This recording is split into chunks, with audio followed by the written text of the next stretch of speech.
1, 2, 3, 4. All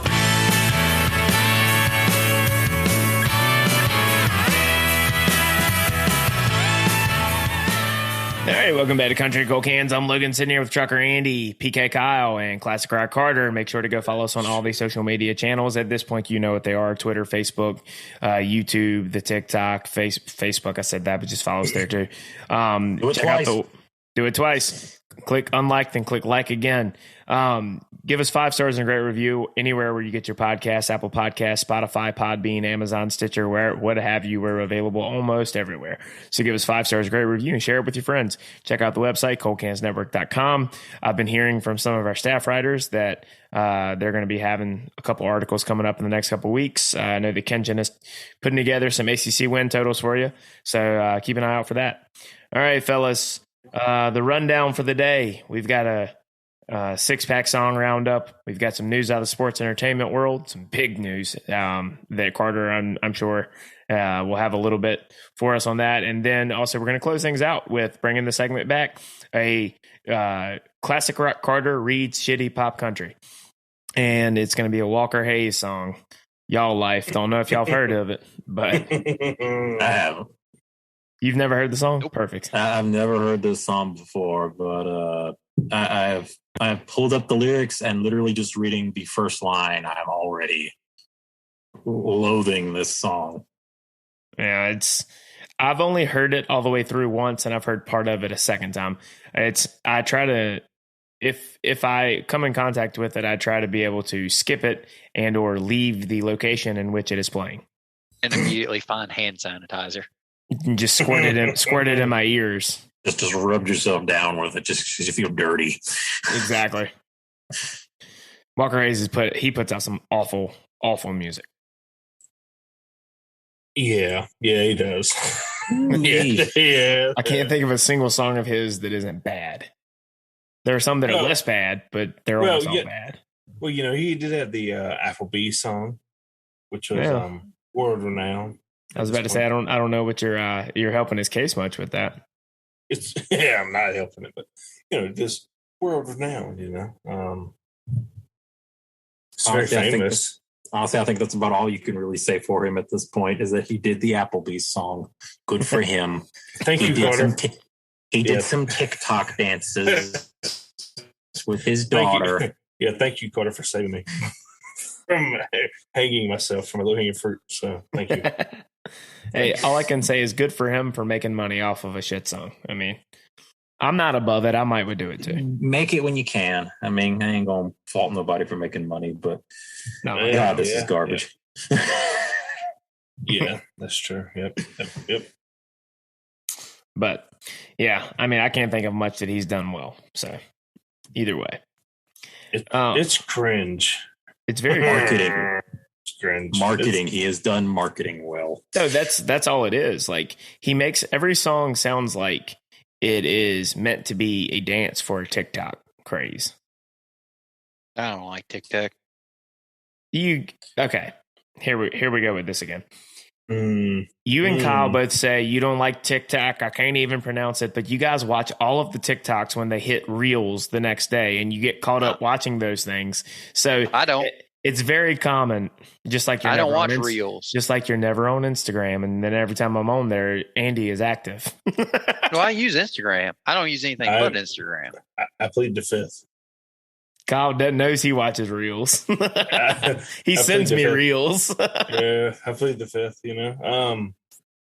I just don't want to download TikTok because don't download it if you don't have it. But if you have it, make sure you follow Country and Cold Cans. Yeah.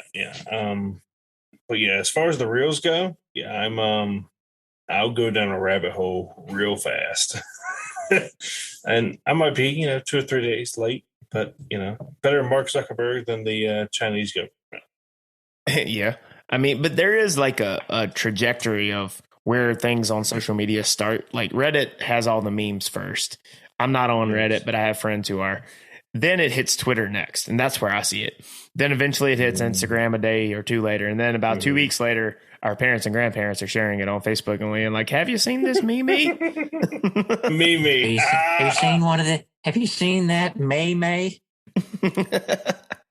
But that's generally about like the timeline of where these things hit the social media universe, if you will.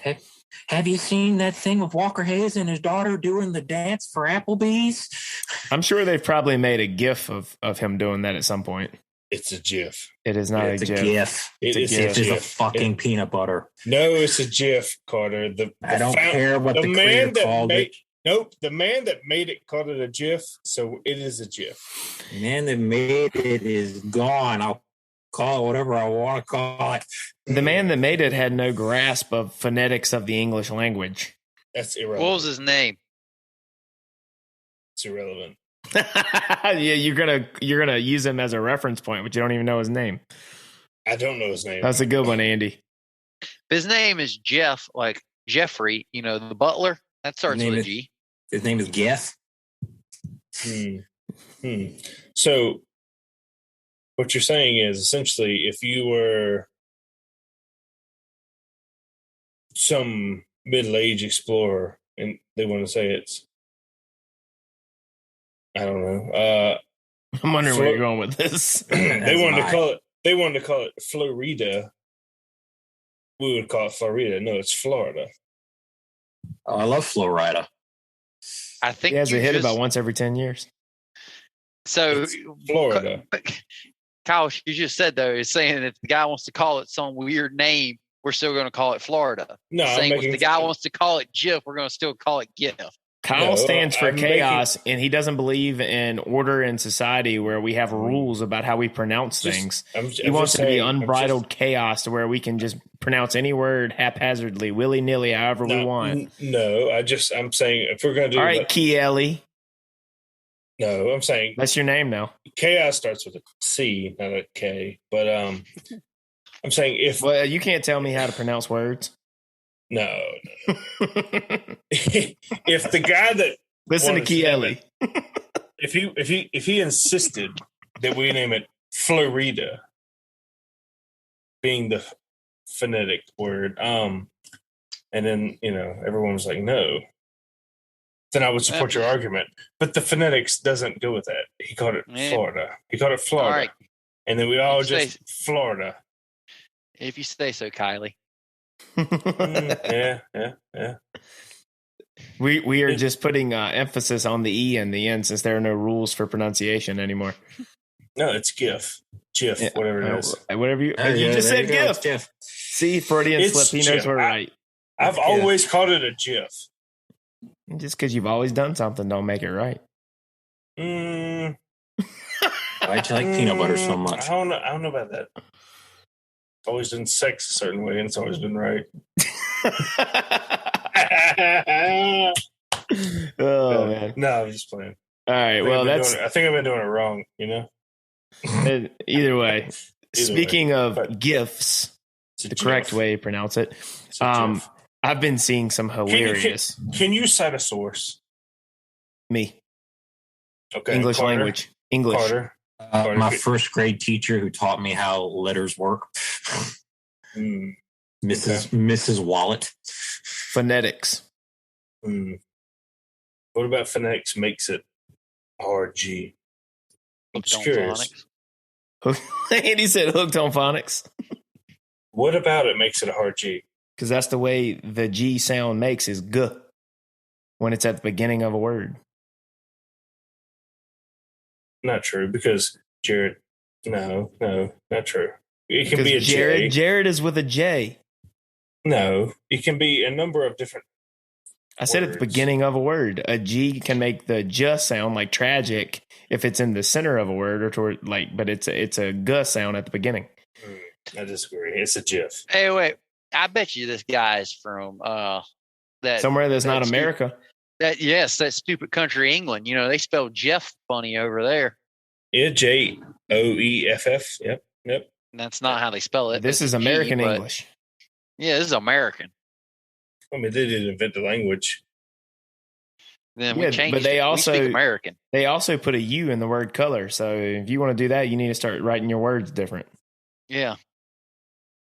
You want to speak English? We speak American. We speak American. All right, just so we know, the Oxford English Dictionary recognizes it both pronounced GIF and GIF. Was They're GIF both in England recognized and then. GIF in All right. America? All right, so I actually I decided to look up who the hell invented the damn thing. It's a guy by the name of Steve Wilhite. Mm-hmm. He's from Ohio. That's not a real American. place. It's American. That's essentially the enema. Actually, of America, I'm a fan of Ohio, so That guy probably they- fought for England. In the we have Revolutionary War. Ohioans who listen to this podcast, so I'm a fan of Ohio. We I know love what Ohio. I know what he's going to cite because he's going to cite against me. So yeah, take it. Either way, I've been seeing some pretty funny gifs regarding the new head of creative for WWE lately, playing the long game. It showed something from like 1999, Carter, of Triple H and Stephanie standing over top of a bloodied Mr. McMahon laying in the ring. I hear we have some earth-shattering news in the world of pro wrestling / sports entertainment, whatever you choose to call it. Oh man, the unthinkable has happened. Hell is frozen over, and Vince McMahon has retired as the CEO of WWE, as the head of creative. He's retired entirely from the WWE. He's ancient. Something that is 77. He's 77 years old. He's in better shape than all of us. Like, this is something you can ask Logan. This is something that most wrestling fans who've been watching it for any period of time thought Vince was going to die, the CEO of WWE. I thought he was going to die in the gorilla position at WWE Monday Night Raw one night. Yeah, I thought that's how he was going to go out. It's either going to be that or he was going to be face down at his desk in Titan Towers, right beside his big T-Rex skull on the wall. I mean, it's crazy to think that he's not going to be there. But Carter, tell them how his announcement of his retirement was. His tweet. God, his tweet that was like way out of character and was like, "I'm 77 years old now. Guess it's time for me to hang it up. #thankful." And everyone was like, "You got hacked, didn't you?" No, not long after that, they announced on their corporate website that Vince McMahon retired immediately. And it's crazy to me, but I mean, at the same time, I've not been on in a while. I've not been on since this all started about a month ago when the Wall Street Journal put out the article saying that WWE had been spending, and specifically Vince McMahon had been spending millions and millions of dollars for the past 15, 20 years on hush money for women who were apparently being used for sex, essentially, mostly for Vince. Other members of WWE corporate were involved. But it came out since then that some were wrestlers for the company. One was a secretary who literally was on the payroll, but according to the article, did nothing really except be passed from corporate member to corporate member for sexual favors. Which was funny because when that all came out, it then came out immediately after that, Vince started showing up on TV, which, if you don't know, Vince McMahon has not been showing up on TV much these past 10 years, 5, 6, 7. Yeah, let's say 10 years. He hadn't showed up much since he got old, and he's gotten wrinkly, and he's had like a facelift, and he doesn't really look like Vince McMahon anymore. So is this unrelated to the fact that Tori Wilson had her birthday this week? Tori is 46. Yes, and she's very attractive for her age. But unrelated. Say that again.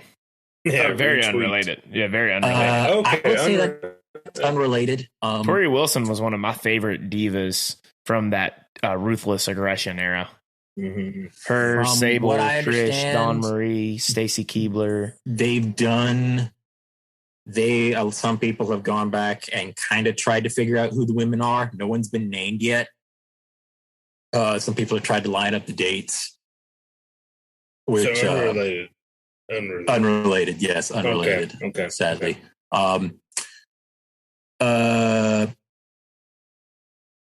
It came out not long after the Wall Street Journal articles hit, or the first one hit. Vince started showing up on TV, and he started coming out on Raw and being like, Monday Night Raw, it unites families.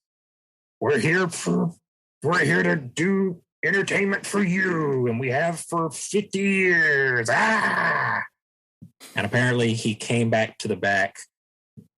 He walked into the gorilla position and yelled, "Fuck him!" as loud as he could. Nice. So what's really interesting about that is knowing what we know about Vince McMahon. You have to realize that Vince McMahon is somebody that no matter what the world throws at him, Vince McMahon, he's Teflon. It's like water off a duck's back to Vince McMahon. Vince doesn't care. This is a man who literally got sued by the federal government for a steroid trial in the early 90s. Well, he did attend the Harvard of the South. Yes. And there's right anyone wondering, Kyle's referencing East Carolina. Harvard of the South, as he said. So as Vince mentioned on an episode of Raw. Yes, from Pinehurst, North Carolina, the birthplace of Vincent Kennedy McMahon. Harvard of the South. I mean, but Carter, you're right. He has gotten if you tend to believe the accusations of the steroid stuff, which I'm inclined to think that he was facilitating things, but he's gotten away with a lot. He's been like Teflon, and let's call a spade a spade. This is just another example of how the wrestling journalists are all shills and fanboys. Dave Meltzer sucks.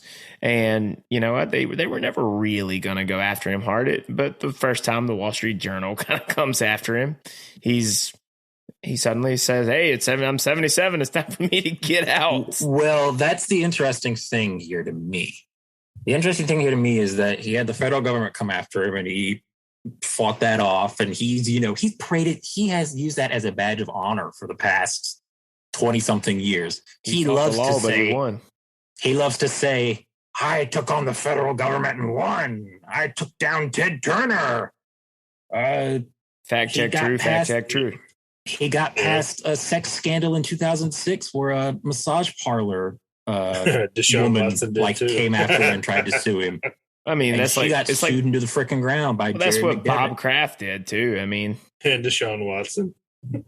Deshaun Watson is a whole other situation from Bob Kraft went into what they call a rub and tug, and he took advantage of their services.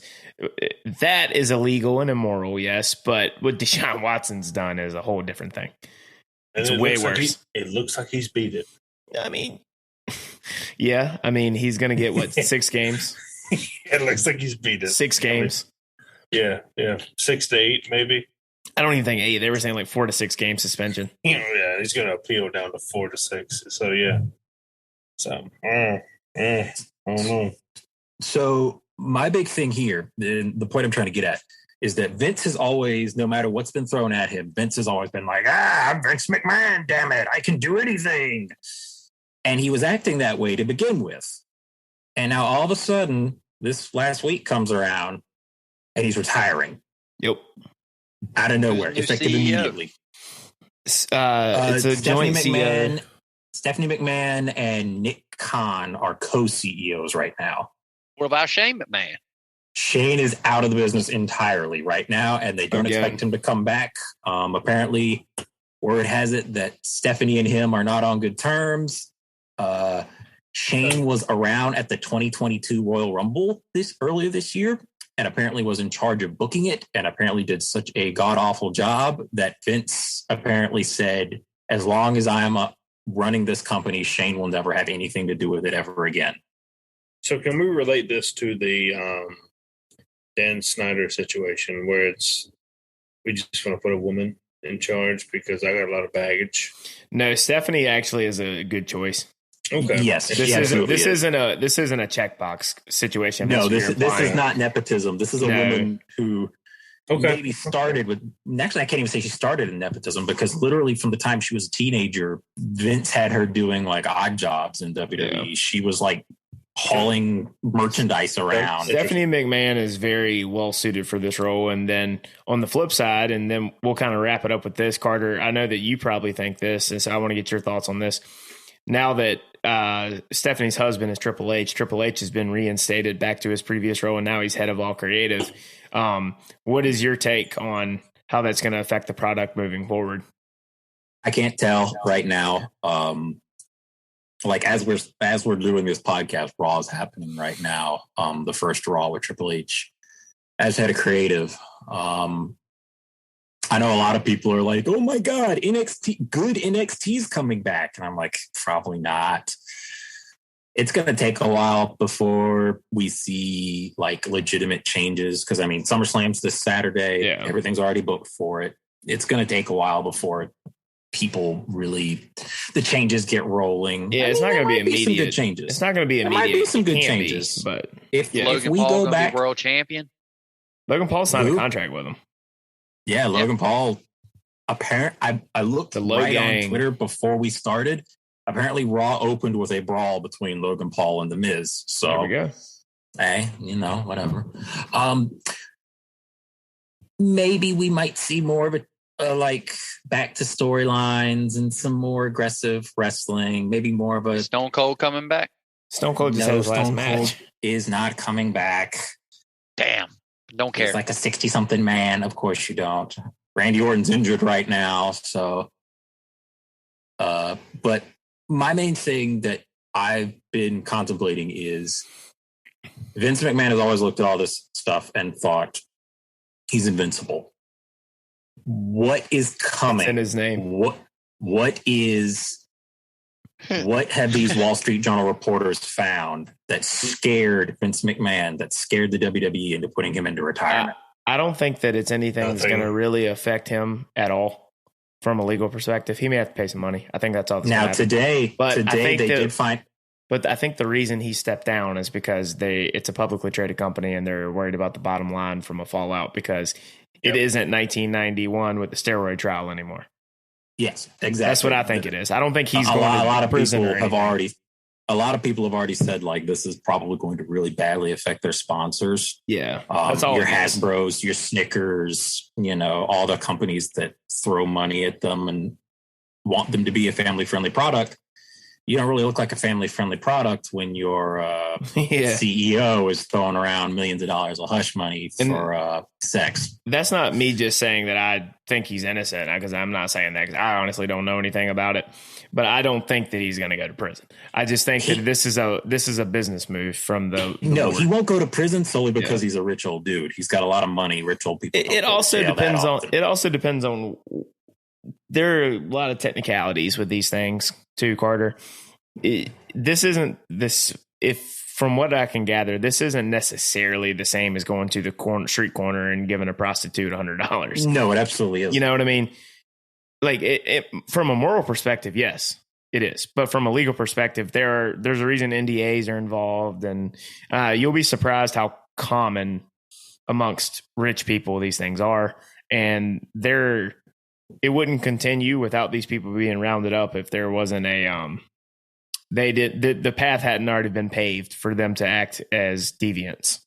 Now, I will just end here because this is a thing that was uncovered earlier today.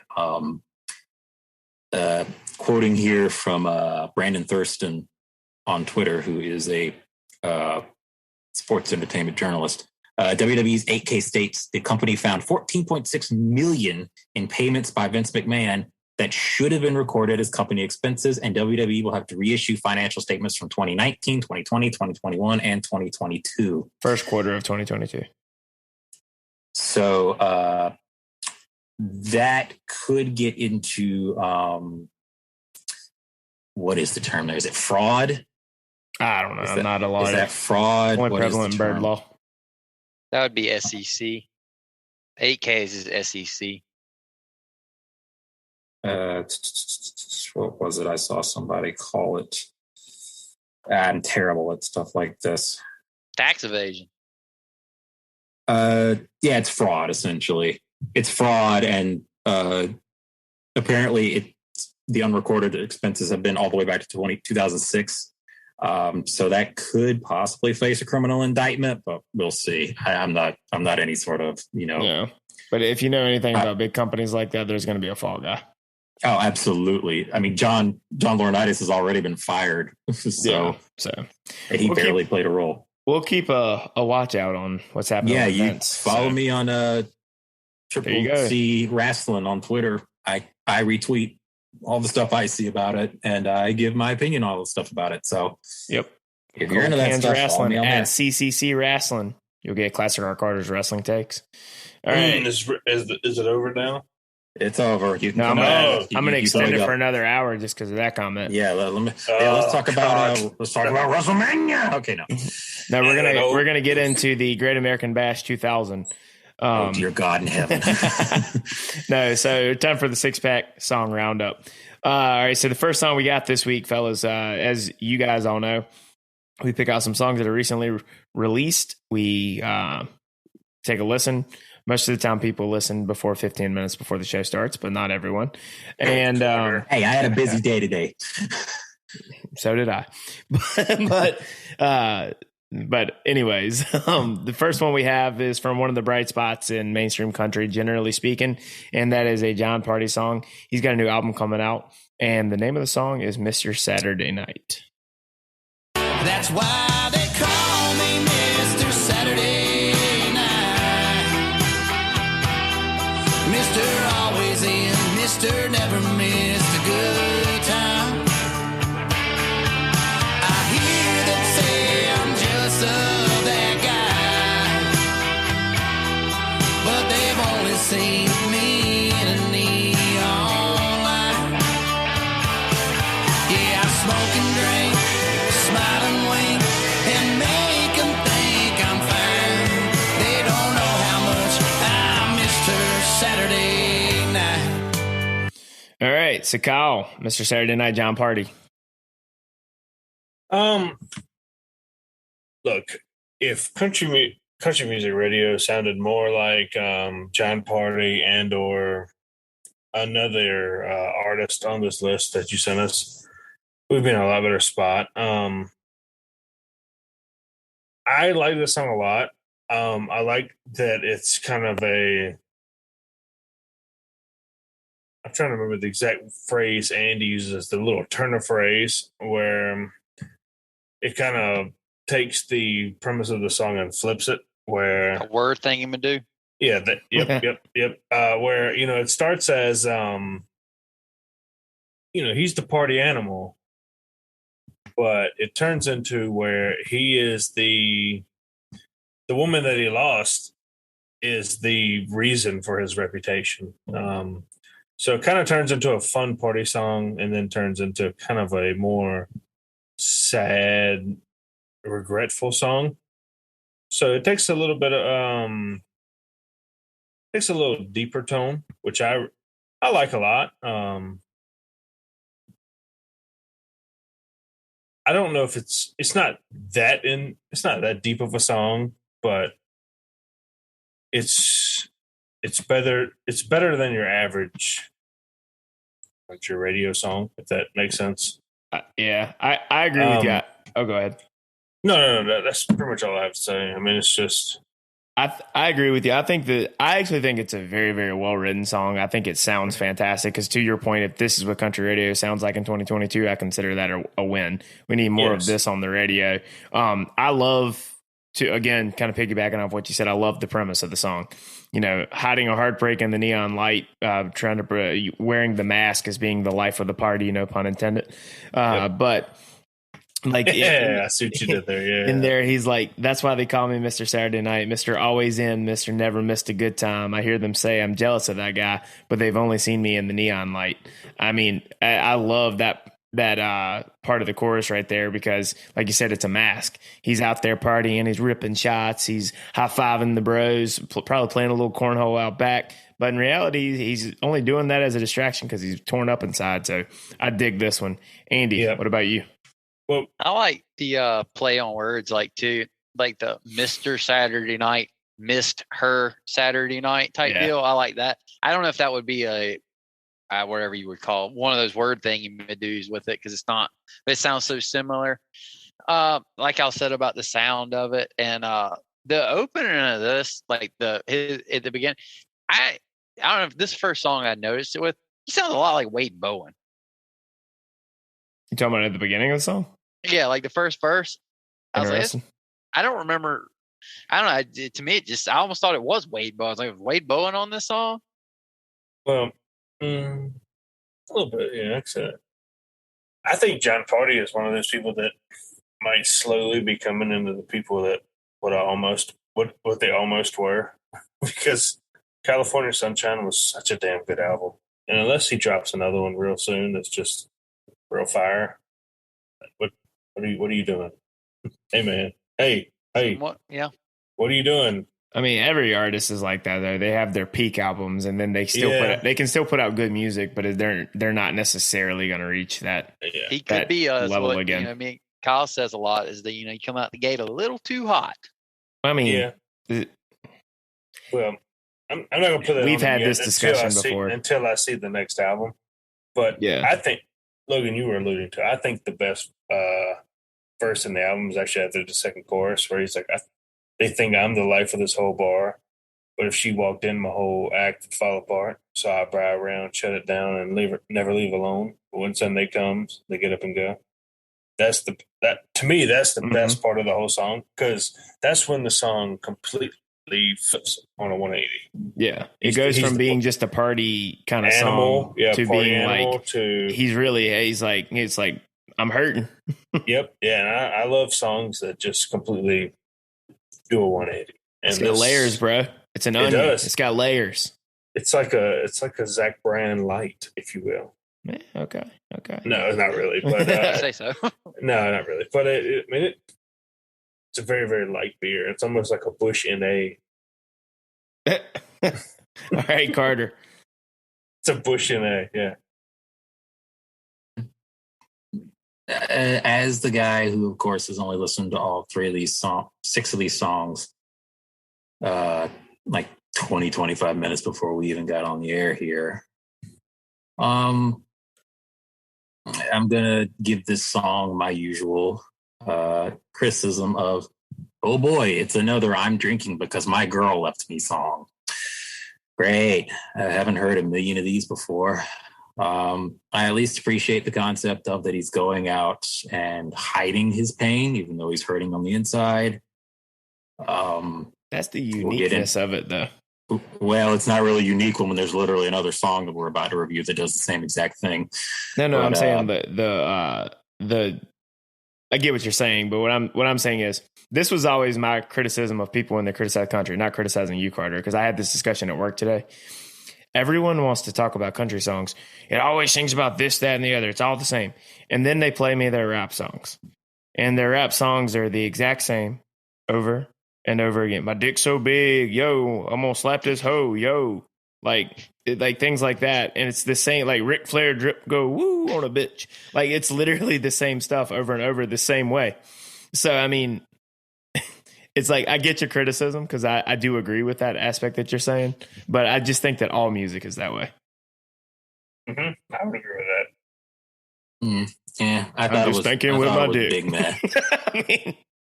I thought the song was big man. Even classic rock does that to an extent when they hit a weak spot. It absolutely does. Yeah, when they hit a weak spot in the song, they're just like guitar solo now. Oh, I know. Oh yeah. I mean, I can't deny that.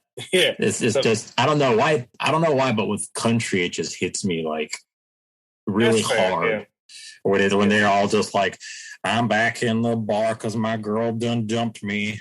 She jumped you? Like, dumped. No, I said dumped. Dumped. Yeah. I mean, in classic rock, it was like, we don't have anything else to say. 3-minute guitar We're just solo. Going to rock and roll and do some drugs and party all night. I wouldn't even say that. I was just going to say 3-minute guitar solo. That's Zeppelin's go-to. That's absolutely a Zeppelin. And then, Zeppelin is like, all right, guitar solo's out. Drum solo. That's absolutely a Zeppelin, Van Halen. Yeah, right. And then, we're 5 minutes into the song. And we've only done one verse. And John Bonzo was lit on them drums, though. But Carter, you missed your opportunity to clap back at him about classic rock.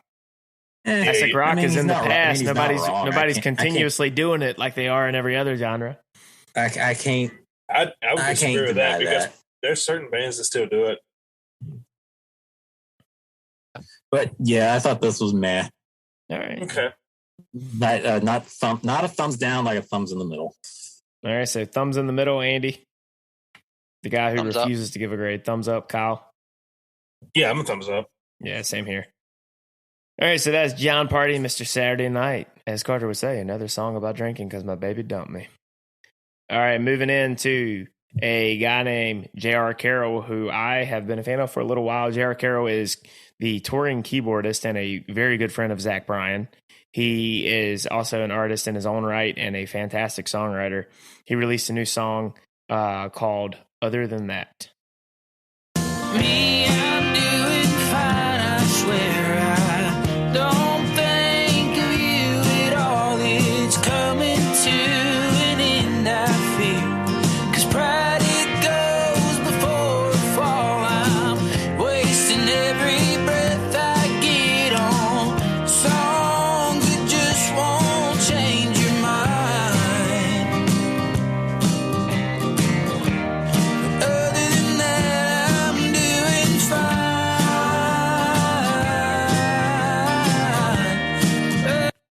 All right, so that's Other Than That by J.R. Carroll. I'm going to kick this one off because I have a strong suspicion I'm probably going to be the one that likes this the most. J.R. Carroll. Oh, maybe. Okay. That's actually encouraging, Kyle. I like that. But this song, I think, is a fantastic song from a songwriting aspect of it. Mm-hmm. Like the whole sitting there where it's like in the second verse, it kind of shows you the layers to it of how the girl that he's talking about, it was that he loved. It was unrequited love is how I took it. She was a friend who didn't see him in a romantic light. And you kind of get that with the verse. You ain't come around since that evening. I told you that I couldn't be your friend. I can't quit feeling the way I'm feeling, and you can't seem to let me in. And then it gets brought home at the end of the chorus, where it's like wasting every breath and the emotion in the vocal performance with this part, wasting every breath I get on songs that just won't change your mind. Other than that, I'm doing just fine. And have to mention before I kick it over to Kyle that he mentioned Zach Bryan in the song. So yeah. So yeah, before you had mentioned that, I had Googled him because when I first listened to the song, I was like, Zach, that, in the second verse. So that's a very specific name to drop. I wonder if it's the same Zach I'm thinking of. And yes, it is, which I think is hella cool because Zach has hit it big time. But that's the first thing I thought about when I heard that. I also like it. Well, I like it a lot, but I like the fact. Well, my favorite part is actually when he says, "I see you in my dreams fairly often, and I hear you every time I close my eyes, telling me you wish that I'd quit talking." The dude is it's just a sad boy song. yeah. And we all love some sad boy songs, which is immediately what just grabbed me about this song. Also, I feel like I recognized this tune before, the music of the song. I may just be completely making this up, but I feel like I Here we recognize go again, it. boys. No. There is one song on here that I hope that you know is a cover. Yeah, I know it's a cover. Okay. Because when you first played it, we'll get to it next, but I was like, there's no way he did this shit twice. There's no way. Anyway, The people that he covered are on the song with him. I didn't see that when I just listened to the playlist. Did you not recognize the lead singer's voice in the second verse? No, I did not. Yeah, they did it together. But that's the next song. I love this song, man. This is the first time I've ever heard him. So I'm about to go down a rabbit hole with J.R. Carroll. Good deal. Yeah, I love this song, man. It's so good. All right, Andy. This song I really like this type of song, but for me, to me, this is one of those longer worded songs. Takes you a while to catch the story type song. Typically in these, it's like, there's usually like a line or two that really grabs my attention.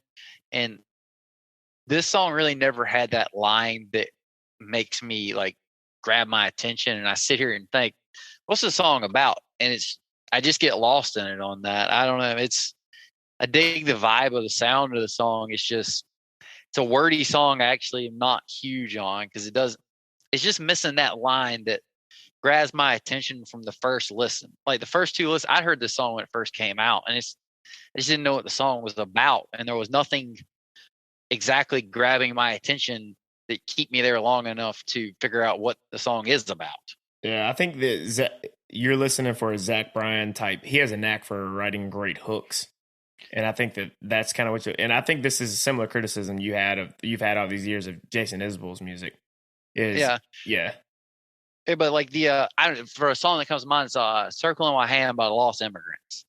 That's a very long, wordy song. There's like in the first verse there'll be just one line that grabs my ear and catches my attention and carries me through to the second verse, and then there's another line, and then that gets me back to the song, and it gets me where I finally can, figure out what the song's about. It just needed that one line is the only criticism I have of it. I get that. All right, throwing it over to the non-country fan, Carter, of the classic rock variety. When this song first started up, I was ready to write it off almost immediately. When it starts off and it's just the guitar and it's just him singing, I was like, what is this high schooler with his voice still cracking from puberty going out there with his guitar and the talent show crap? But as the song got going and the other instruments got in there, and he really built up like the premise of the song that he's trying to get over a lost love and he's acting like everything's all right when inside he absolutely isn't. It picked up a good bit and I started to really kind of get into it. I will say that beginning is very slow for me, and I wasn't the hugest fan of it, but it picked up. It gets a thumbs up. Thumbs up. So you don't like his vocals? His vocals at the beginning of the song, I was not a fan. When it was just him and the guitar, and it was like all that you could focus on, really. Not really. When the rest of the instruments kicked in and he kind of was more in line with all of them, it was a bit better. Interesting. It's funny how people have different opinions on vocals because I love his vocals. That's why I found that interesting. I like it too. Same. So we got thumbs up from me, Carter, Kyle. I give it a thumbs up. Thumbs up. He's only missing two lines for me giving it two thumbs up. He just needs two lines. That's a 2 thumbs up from Kyle. Rock and roll. And definitely check out his music because J.R. Carroll's a talented dude. I actually had a conversation with him very briefly after the Zach Bryan concert. Pretty nice guy, too. All right, next up, as Kyle was alluding to, we have Austin Upchurch, former guest here on Country and Cold Cans. On the interviews, you can find that back in the archives here on the Cold Cans Network. Friend of the show. Andy mentioned to me when we were golfing this weekend that he put out a new track, and he said he did it with Bowling for Soup, and then we looked at it as a Bowling for Soup cover that he did with the band. It's from their 2004 record, Hangover You Don't Deserve. When I first listened to it, I was like, this song sounds familiar. And then I was like, I Googled it and I was like, oh, I know this song. And then I was like, how dare you not immediately recognize it? He's singing with the band that originally recorded it. Bowling for Soup, like Andy and I were saying, we are fans of theirs, but in a very casual sense, meaning we know their big hits, but I'm a diehard. But see, this fits with Austin Upchurch because he has his two biggest influences, he told me, was Tom Petty and Green Day, and Bowling for Soup is very much from that pop punk era, right there. And I really dig that sound. And so this was right up my alley from the sound, but I thought they did a good job with the cover. So play the chorus and then we'll jump back in.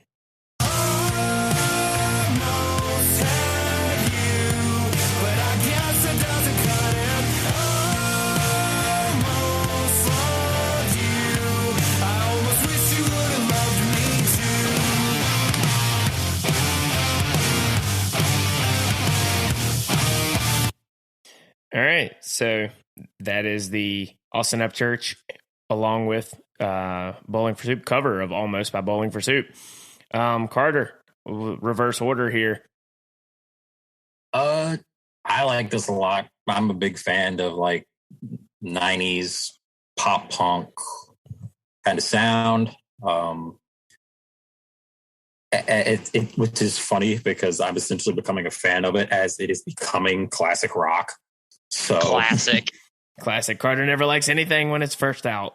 Yep, I gotta wait 25 years. But Carter's gonna be in 25 years. He's gonna be like, this Kendrick Lamar has some. It's just, I'm really starting to dig these good Charlotte fellows now that they're playing on 100.7. But yeah, I really like this a lot. I was a little taken aback when I saw that Bowling for Soup was on a list that y'all were going to serve up here on Country and Cold Cans. But hey, I can dig it. I thought it was funny also that you had me on for this because Bowling for Soup has an interesting wrestling connection because in 2020 they released one of the worst songs I've ever heard called Alexa Bliss because she is one of their biggest fans. They made a song about her and it's absolute fucking garbage. They also did the theme for Phineas and Ferb. They did, didn't they? Yeah. Mm-hmm. That show's funny as hell. So but yeah, I like this. This is a 2 thumbs up. Okay, I was going to say we're grading this as a cover because it's already a song that we had all heard before. So as a cover, 2 thumbs up. Yeah, this is a 2 thumbs up cover. All right, Andy? Oh, yeah, if we're grading this as a cover, definite 2 thumbs up. His vocals fit this song fantastic. I probably like his vocals better than Bowling for Soup's. Like he just, Kyle's getting angry. It's not like it's that much different, but I really want to know the story of how he did the song with them, how that came to be. Yeah, I'm with you on that. I'd like to know the backstory on that. All right, Kyle, if you've been able to count to 10, calm yourself down from Andy's comment to you. No, what really? I didn't realize that we're talking about Bowling for Soup and not Stained, right? So yes, I did not. Yeah. So no, the comment that really just kind of grinded my gears is what Carter said. Alexa Bliss is like almost half of what Bowling for Soup did. They made parody songs. They made an entire song that is making fun of a number of different things. I mean, Girls All the Bad Guys Want. It's just a song about being a loser. I mean, song's lit. Yeah, it's phenomenal. But everything. I love their music, man. I love Bowling for Soup. And when Logan first put this in here, I didn't even make it to the chorus because as soon as I heard it, I was like, oh shit, it's a cover. I don't need to listen anymore because I know the song front to back. So I didn't even get to the point where Bowling for Soup comes in. I mean, they even have a song, Punk Rock 101, which is essentially making fun of the genre of music that they sing.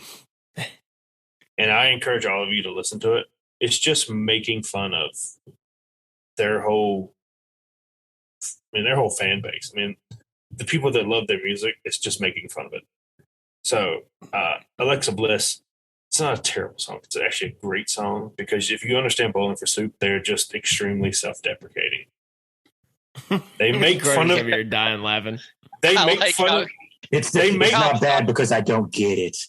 No, that's exactly. Kyle's twisting his handlebar mustache, sipping his IPA, and he's like, I'm not avant-garde enough to understand the parody of the song about it's highbrow music, Carter. A knuckle-dragging mouth breather like you can never understand. Look, that is the entire point because some of the songs they make are entirely parodies of themselves, which is what makes them good songs because no one takes it seriously.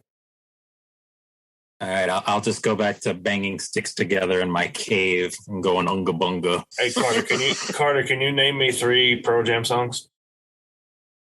Black, Even Flow, Jeremy, Yellow Ledbetter.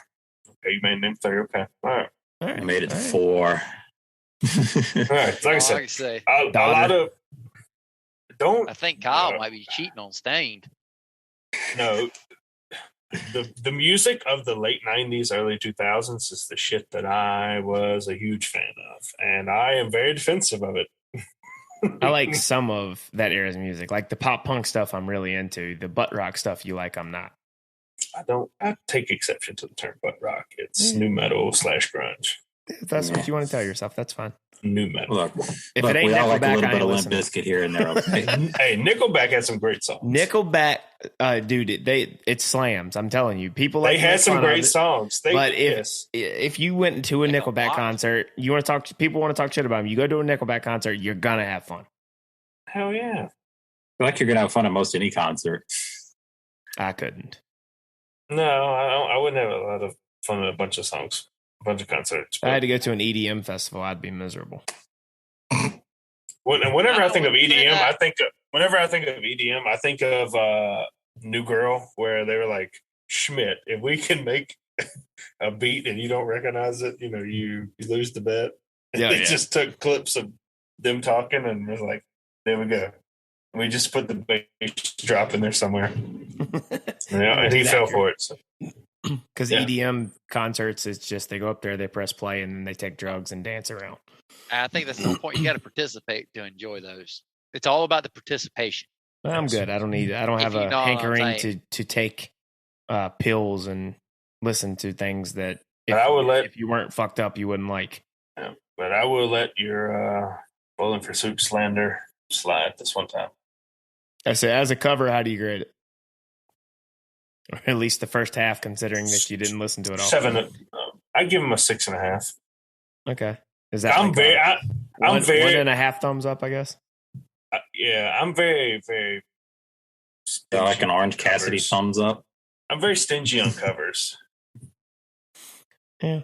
Well, I'm a big Austin Upchurch fan. I am as well, but I've had him on the show, and you can hear the pop punk influences in his music. He didn't do a disservice. That's the way I describe him. He's been effective through his 2 records so far of selecting a cover and doing it well, like he did For a While by the band Camino. And I personally like Austin Upchurch's version better than the band Camino's. This, I really like both versions. I'm not going to say that his is better than the original, but I really like it, and I give him a couple thumbs up on it. I think as a cover, it really works, and it was really cool. Like Andy said, that Bowling for Soup was on the song with him, and I'd like to know more about how that connection kind of was made. So they're crazy. They are crazy. We get it, Kyle. You like Bowling for Soup? Jeez. Yeah, I do. I love some Bowling for Soup, man. All right. The first celebrity crush I ever had was the girl in Girls All the Bad Guys Want. The goth chick. Yeah, I was head over heels, man. In 2003. For me, it was Jessica Simpson when she was vacuuming in her underwear on the Rolling Stone cover. Yeah, that's a good one too. Yeah. But the goth chick in Girls All the Bad Guys Want, that was my first celebrity crush, man. Andy's was Parker McCollum. Andy's was Brad Keselowski. That guy's ugly. I'm gonna be honest. Not Mike. The guy from Monsters Inc. Is that who you're talking about? No, he's a NASCAR driver. Oh, Andy okay. used to be a somewhat of a Keselowski fan. Okay. Oh, the race car driver? Yeah. Oh, I thought you were he thought you were talking about Mike Wazowski. Wazowski, yeah, that's it. And not only just a cartoon character, because not like we're talking about the mom from Family Guy. We're talking about a green little monster with one giant eye. We're talking about Mike Wazowski, voiced by Billy Crystal. All right. I was confused there for a moment. Check out Austin Upchurch's music. You won't be disappointed. All right. Moving right along into, again, another guy who is in competition. And Andy, don't get mad when I say this, because I'm not talking about songwriting quality from your perspective. I'm talking about the prolific aspect of churning out so much music. him and Zach Bryan are in competition for who can be the most prolific songwriter and who can put out the most amount of songs in one year. Because Charley Crockett just put out a record in April. He's got a whole nother one ready to go here and coming up in September, and he just released the lead single. It's called "I'm Just a Clown." All right, let's jump in.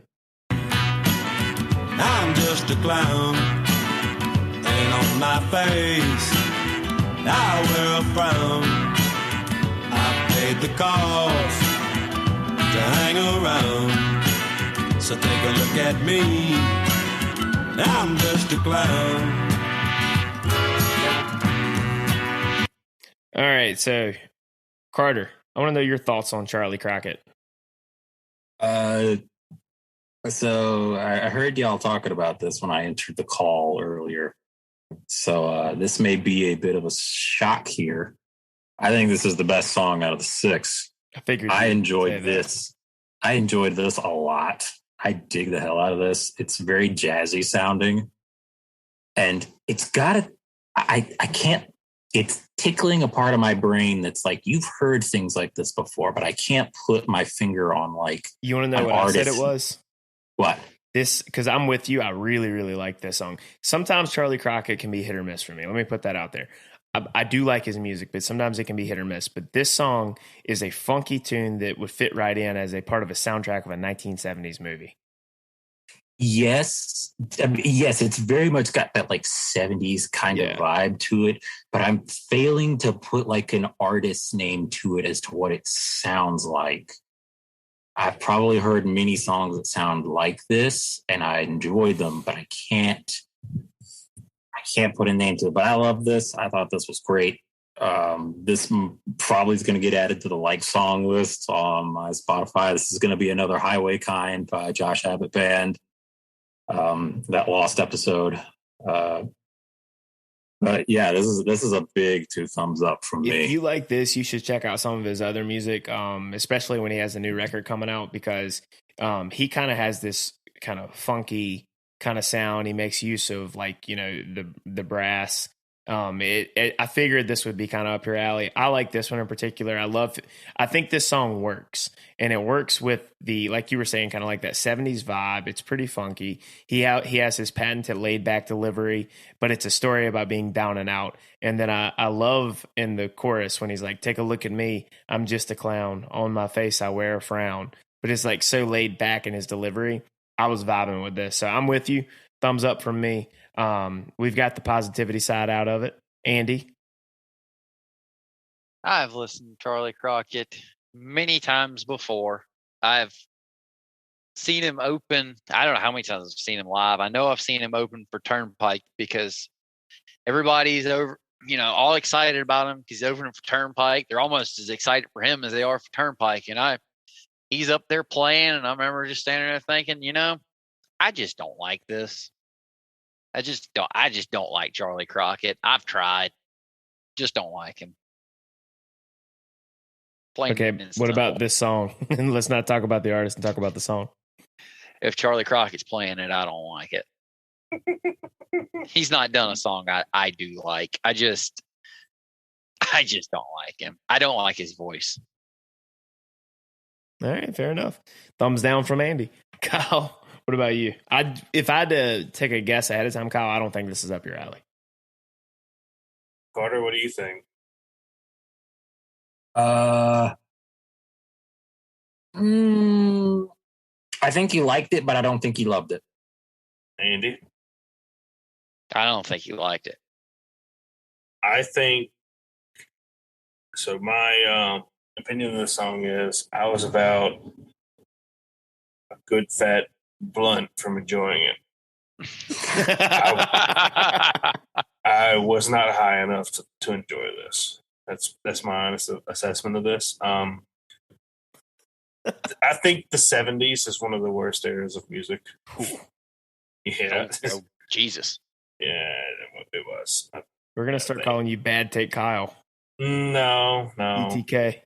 The 80s was much better. The 90s was much better. The 60s was better. I think the 70s was like a fog that everybody was just so stoned they just made up shit and just sang it. and I think I needed to be really stoned to vibe with the song. I just wasn't high enough to enjoy this. All right. I figured there would be some mixed reactions on Charley Crockett, but that's and on my 70s take, I need to research my liked songs to see when they came out, because some of them might be in the 70s, and yeah, probably like some of the Fleetwood Mac, some of the Petty. Yeah, I might be a little off on that, but yeah. I don't like the Eagles. That's a shame. Oh, Jesus Christ. You know why I don't? The Big Lebowski. I will tell you an honest to God story of why I don't like the Eagles. When I was a child, and I used to stay at my grandma's house on certain things like Wednesday afternoons or whatever, my granddad would have the whole home stereo, and he would just blast Hotel California through the whole house, and the whole house would shake. And I remember it just being so loud. I was like, I don't like this. Well, they have other songs, right? Yes, but that one song is the whole reason I just don't like them, because it was so loud, and my grandma would just be immediately annoyed. And then she would be annoyed, and then her whole mood would change. Where like, yeah, you don't get a honey bun or whatever. Your granddad is just blasting this music. It's just like negative reinforcement for you. You hear the Eagles and you're like, damn it, no honey bun. This is friggin' Pavlov's dog over here with Kyle and she would the pick Eagles. us, she would pick us up from school or whatever. We would stay at her house for a couple hours. Get a honey bun. Like she used to, grandmas give you snacks and all that. And her whole mood would just immediately change. Like, you could just tell she was thinking, God damn it. No honey bun for you. A song again on the whole home stereo, man. It was so loud. The whole house would shake. And I just don't like the Eagles because of that. Kyle's traumatized. Kyle, what do you associate the Eagles with? Well, it damn sure ain't honey buns. They stole my honey bun. Yeah, he used to just blast it. So he was all about Hotel California. And I've never liked the Eagles really since then. So. All right, moving right along. So Zach Brown Band put out a couple songs recently, and then they remade the songs with guest artists on there. And this one they tapped Cody Johnson to be a part of. It is called Wild Palomino. You can't put reins on a wild palomino, and you won't see an old cowboy cry. Long as God's still in church and hard work still works, and this collar on my shirt still blue, I'll never stop loving you. All right, Andy, Kojo, ZBB, Wild Palomino.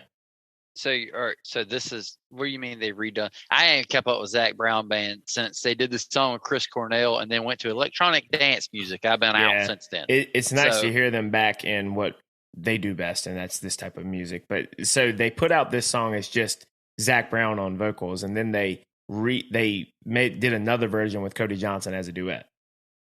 Did they change any of is Kojo's verse any different at all? No, it's the same song. It's just they added it. They did his vocals. They did it with another song they have that they did the song, and then they put out like the two new remade ones with duet. This one with Kojo, the other one with Blake Shelton. I didn't want the one with Blake Shelton. So I was wondering that because of the East Texas pine, the Georgia pine thing. No. I believe they did change that because I liked that. I really like the song. I don't completely know what the chorus is about completely, because the chorus sounds like a love song, but like the opening verse to the opening line to the second verse where Zach Brown does the what's the thing about where the whiskey that makes the scars, that line. Don't remember it exactly. And I was like, I don't see what this really has. This doesn't sound like a love song to me at all, but. So I got a little confused there, but it had I really like the verses, choruses, not so much. Really like the East Texas pine, Georgia pine thing with Zach Brown and Kojo. So this song is essentially a better written version, and I like both songs, so I'm not dogging on the other, but it's a better written version of Wild Woman by Riley Green. He loves the woman. He'll always love the woman, but it's like he says, you can't put the reins on a wild palomino. Sometimes you have to let loved ones go. You have to let them go. So it's like the Kojo song that he did. What is it? Wild as You. Wild as You, yeah. Yeah. Yeah. So, but I really, really like this song. I didn't think when I picked it that I was going to like it as much as I did. And I'll be honest, Cody Johnson's voice, I absolutely love, and I always have. I don't always, I like his music a lot, but I don't always love his music. But I love listening to the man sing.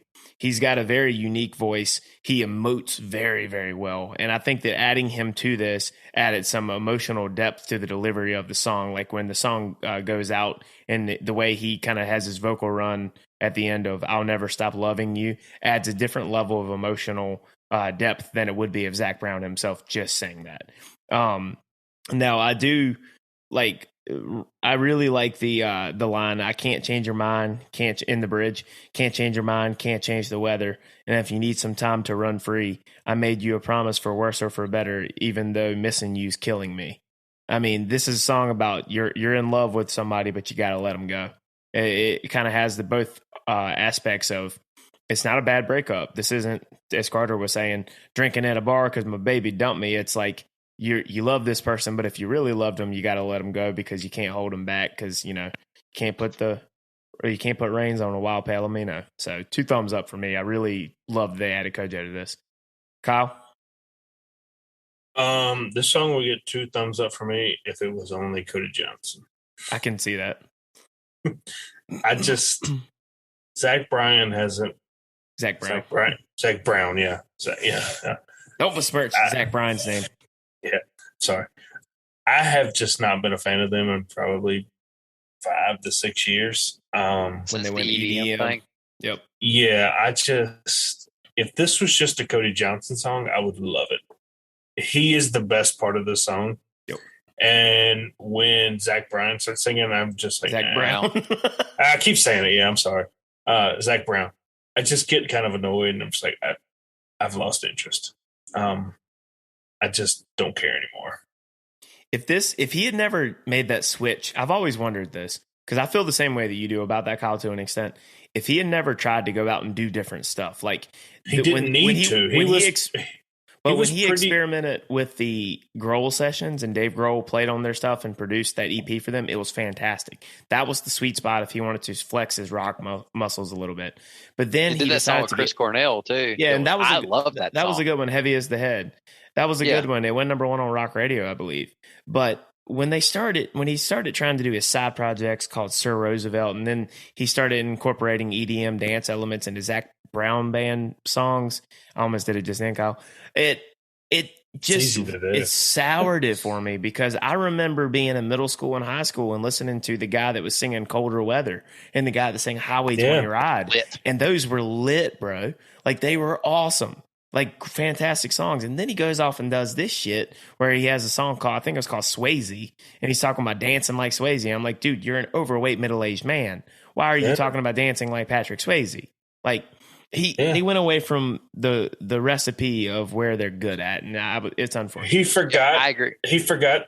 There's a saying, dance with the one that brought you. And he just completely forgot that. He was like, he forgot what people enjoy about him and just was like, hey, here's this other broad that I want to talk to. Their concerts were so much fun too then. And they always had the guitarist go play Enter Sandman. It was great.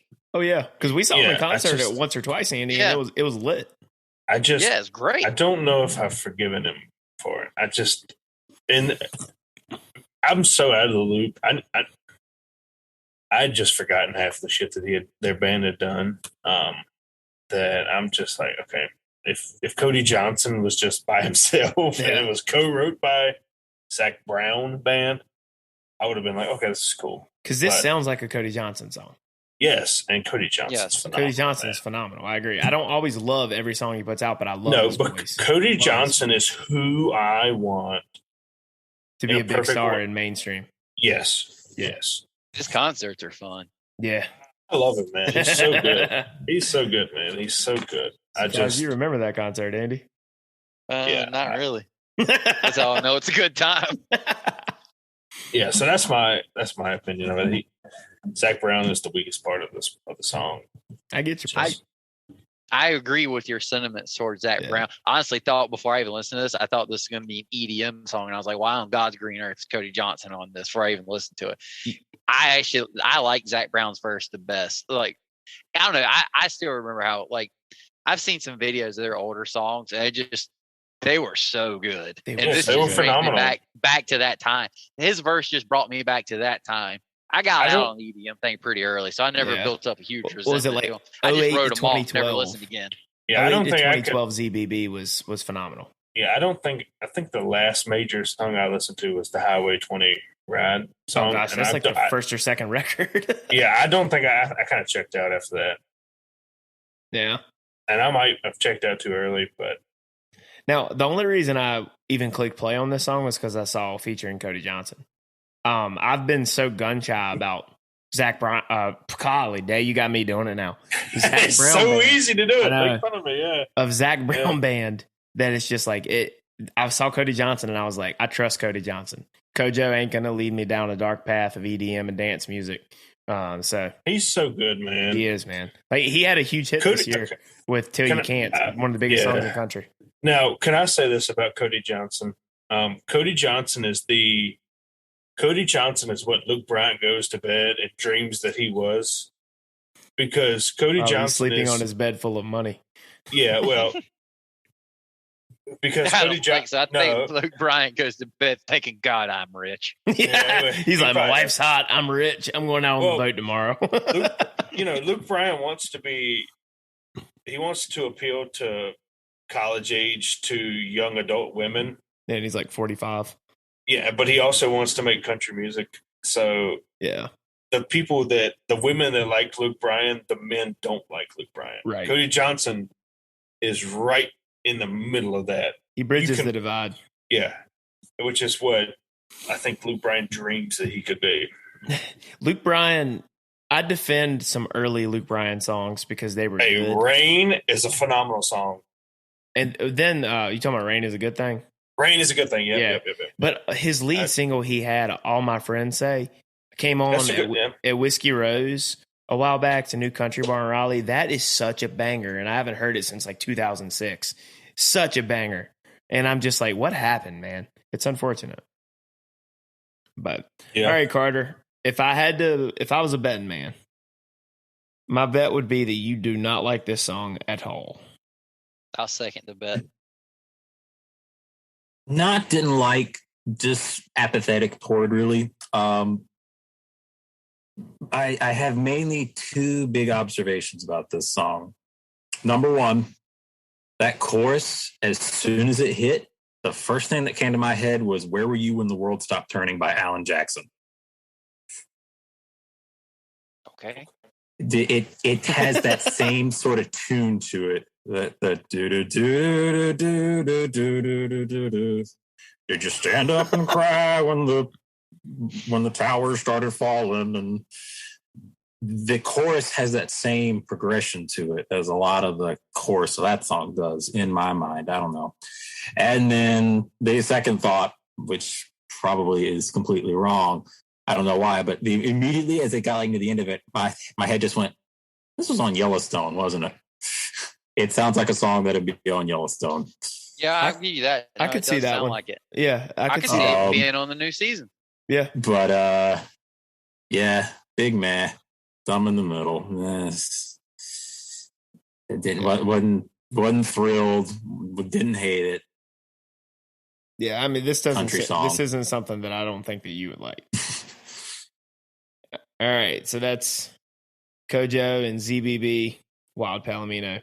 One last in the six pack. I'm thinking of wrestling again. The six pack song roundup. We have a couple new singles from Riley Green. We're going to only cover one here this week, called "Get Back Home." Maybe it's a boy in a bottle cap beer in his hand that you thought you could do without. Sitting on the same porch, strumming the same chords, bet he's missing you like hell right now. If that grass ain't as green as you thought it was, and a good old boy might be good enough, that's something that you can only get back home. So get back home. All right, so let's get back on Riley Green. I'll be quick. I like it. It's more standard Riley Green. Love the production. Thematically, it's basically the same as Cold Beer's Your Name on it by Josh Thompson from about 10 years ago.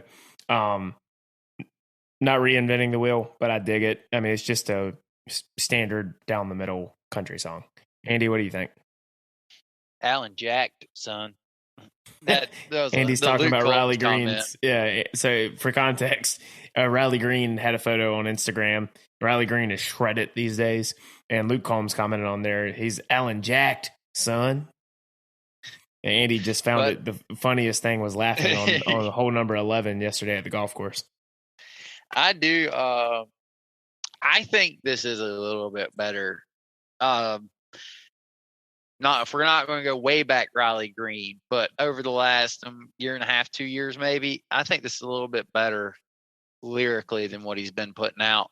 But I could listen to Riley Green sing the phone book. This guy's songs sound out of this world fantastic. I have been playing this. I want to bring up too. I just remember this. I think it's this single and the last one. I like how he's doing the A-side, B-side singles. Yeah, I do too. Or the equivalent. I dig that. I've been burning this one up.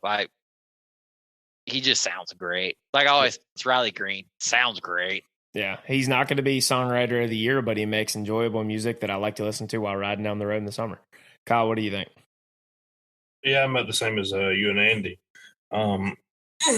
If in a perfect world, if country radio sounded like Riley Green, we'd be in a lot better place. It's just more Riley Green. Yeah. Yeah, I mean, if it ain't broke, don't fix it. I mean, he's adhering to that. Yeah, I mean, a lot of his stuff sounds pretty similar, but if it ain't broke, don't fix it. I mean, I haven't gotten tired of it, so keep doing you, man. I mean, this is the better song of the A and B side single. Yeah. But and it's funny because it's the B side. I really like the A side. The A side, I have. What was it more conflicting opinions about? I think the A side sounds a little more quote unquote contemporary than this does. Yeah. The production wise, it's not North on 21, writing wise, but yeah. But it sounds so much better than those recordings. Yeah. Sounds night and day from what those recordings did. If he's still writing North on 21 songs and sounding like this, I mean, it's rocket ship to the moon. Straight cash, homie. Luke Combs will look like a chump compared to Riley Green's numbers. That's aggressive, but maybe. That's bold there. That is. If Riley Green could write, if Riley Green could do North on 21 or write like Zach Bryan, he'd absolutely be I would put him all time top. That guy's got an all-time voice. Well, damn, man, if it was a fifth, we'd all be drunk and stupid. I mean, goddamn, if East Carolina won a NCAA football championship, they'd be the champs. They'd be the best. Be champs, but they're not. It's like saying, I mean, Riley Green cannot write like Zach Bryan. He has an all-time voice. If he had all-time writing, obviously it'd be all-time. I wouldn't say he has an all-time voice, but I think so. I'm not trying to criticize the guy because I actually really, really like Riley Green. This is definitely going to make my tailgate playlist because it's easy to listen to. And those that are not as into the Zach Bryans and J.R. Carrolls of the world like I am that are in my friend group will enjoy this. Those that like country but don't necessarily like to dive in deep into country as much as I do, they will enjoy this. But he kind of stays in the same range and everything on most of his songs. Luke Combs is a vastly better vocalist than Riley Green. I'd rather listen to Riley Green sing the phone book than Luke Combs. All right, Carter, I know that you're probably going to hate this song.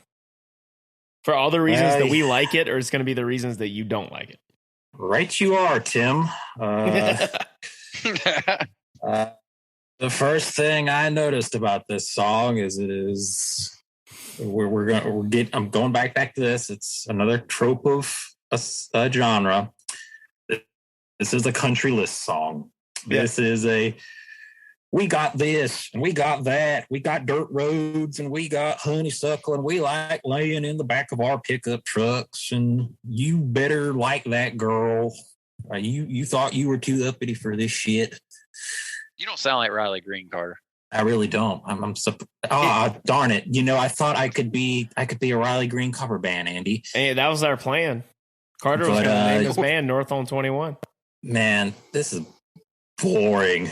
I've heard so many songs that like this. Also, honeysuckle aren't Southern. They're Asian. They're introduced. Learn that, folks. For God's sakes. This is Carter hates also America. Another. Carter, No, that's Asia. That's Asia. Yeah, But, but America is a but- melting pot of cultures that blend into the American culture. You uncultured. Yeah, not swine. when the invasive species destroy our native species. But anyway, This is not an environmentalist podcast. it's not. This is a Absolutely country not. music I need to start my podcast. environmentalist podcast. No one gives a fuck about me saying shit like that. But one more point about this. This song was at the end of the podcast that the Big LD sent to all of us. I was doing something else on my phone as I had my earphones in, listening to it on Spotify. It faded out and it started back into another song. Apparently the song was Hell of a Way to Go. I thought the song had just faded out. It started back up again. It sounded exactly the friggin' same. So y'all saying that this is just Riley more Green? Riley Green. Yeah. I was like, oh, this is an entirely different song. And I didn't even realize it. I thought this song was just really long. That's totally fair. That's totally fair. So I was like, oh, okay. This is a thumbs down from me. Bland. You said Riley Green did not reinvent the wheel. Riley Green literally took someone else's wheel and went, this is mine now. He's just rolling down the highway. I made this wheel. Well, Jacked enough to make him do what he wants. well, that's totally fair, Carter, about like the songs sonically sounding pretty similar. So I get what you're saying there. I do find interesting your comment about, girl, you're too uppity for things. You need to come back here. It's funny how different of perspectives on how you take that. Because some of it can be like, like that's one perspective, and I'm not discrediting that. The other perspective is, you think the grass is greener, and then you go somewhere else, and then you find out that maybe it isn't, and actually that, home wasn't so bad. It's just like I said, I'm not saying one is better than the other, because they're both valid perspectives that I've had both viewpoints at times. I just think it's funny how difference of perspective changes how you take that. Yeah, I mean, that absolutely is probably it. It just, at some point, it did sound like he was just saying, like, you thought you were going to go off to the big city and think it was so nice. And well, you were wrong. You were wrong. It's better back where we have dirt roads and cows and we sit in the back of our pickup trucks and drink beer. We go mudding. Not any of those fancy martinis. We ain't got no pavement back here. No pavement. You seeing these roads? Nope. We go out back. We wake up, crack tree. a cold one, put a good dip in. Earl Devils Jr., baby. Earl Devils. We fix the tree, whittle the stick. Whittle a good stick. Fix the gate. Sun's up, I'm working. Sun's down, Sun's down. I'm working. Okay. What a good dip in. Oh, man. Rattling for bucks. Yeah, this was the worst one for me. All right. That's Riley Green, Get Back Home. I think, Carter, what's funny is since you've been living back home, you're looking at it as you don't want to be back home. And I've been away for 10 years. So I go back home and I'm just sick like, of it. and I'm like, I like it here.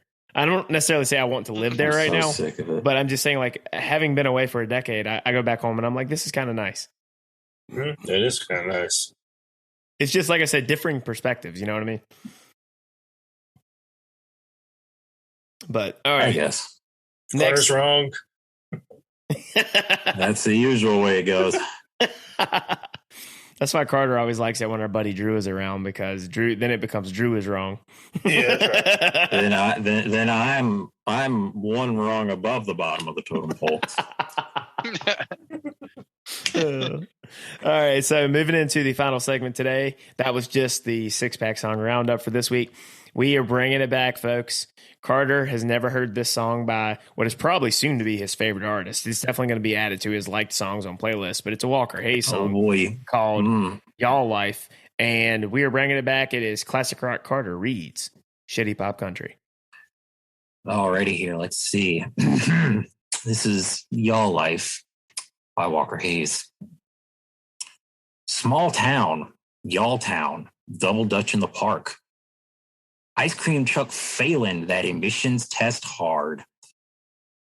Got that blow up Grinch in the yard and it's March. Ain't coming down anytime soon. Y'all, them nursing homes still rattling with some Dolly Parton. And them high school kids traveling like James Harden. In them white limousines to the Olive Garden. On prom night, it's good times, right? We be living that y'all life, y'all, rolling in the South, where it's all football and Jesus. Barbershops talking like, nah, shut your mouth, my mama's sweet tea's the sweetest. Turn that bass up, shawty, show them how. Y'all, we raise up and y'all, we going down, down, baby. Yo street in my Bronco. I'ma talk to you real slow. Said where the crawdads crawl. Said living that y'all life, y'all life, y'all. God in heaven. That was not part of the songs, just so everyone knows. No. Y'all, all them dads, tell them boys, son, walk it off. Y'all, all them mamas, tell them girls, better keep your legs crossed. He's not even. He's barely even speaking English anymore. That's what I was thinking. Am I reading a Walker Hayes song or am I reading Soulja Boy? I was hoping you were leaving words out. That's what I'm seeing on Google here. Walker Hayes would be like, "Man, I just put this song together." You know, he does that for every time he starts a sentence, and I just want to punch him in the face when he does it. He seems like a decent human being who has lots of kids and everything, provide for his kids. I get it, but his whole persona is annoying.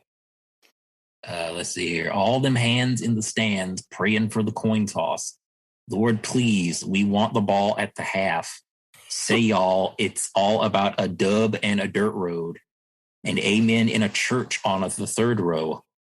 With your arm around your girl like a fur coat. On a Sunday, come Monday.